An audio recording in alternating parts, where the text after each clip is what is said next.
In this video, I'm going to show you how to create this really simple but really effective in-camera video transition, and that is the screen pullback. So let's get into it.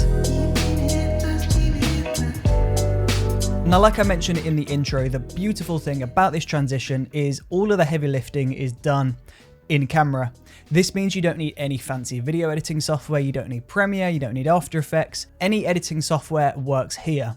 So in order to do this effect, all you need to do is just have a screen playing a video. So think about this transition in two shots. So you've got your first shot, which is going to be playing back, and this is just going to be any random footage that can be playing. And then the second shot is where the transition happens, and this is you pulling back from a screen. So all you have to do is just know in advance what's going to be happening in the edit.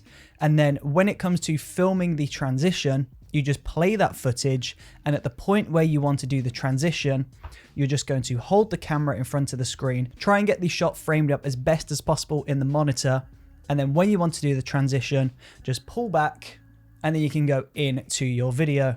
So if you're vlogging, you can turn the camera and start talking, or if you're going into something else, you can pull back and carry on the shot. So essentially, all you have to do this transition is just play back your first shot on a screen. So this could be a computer, a phone, an iPad, a tablet, whatever it is, just play that back. And then once that's playing, you just wait to the point where you want to do the transition with the camera rolling, and then you pull back and go into the shot.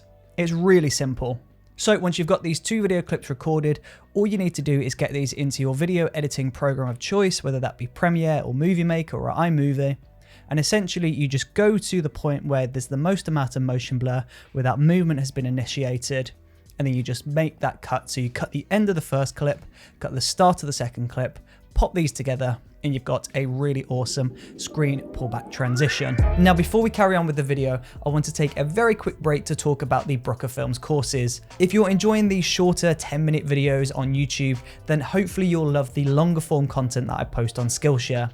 So currently on Skillshare, I have a course about Premiere Pro, After Effects, in-camera video transitions. So if you're enjoying the videos that you're seeing here, but you would like longer, more detailed videos that are organized in chronological order, then please do check out that link in the description below, and that would take you to the Brooker Films Skillshare account. The link is in the description below. Back to the video. And there you go. It really is nice and simple, and this can create a really awesome dynamic effect when used correctly in your edit.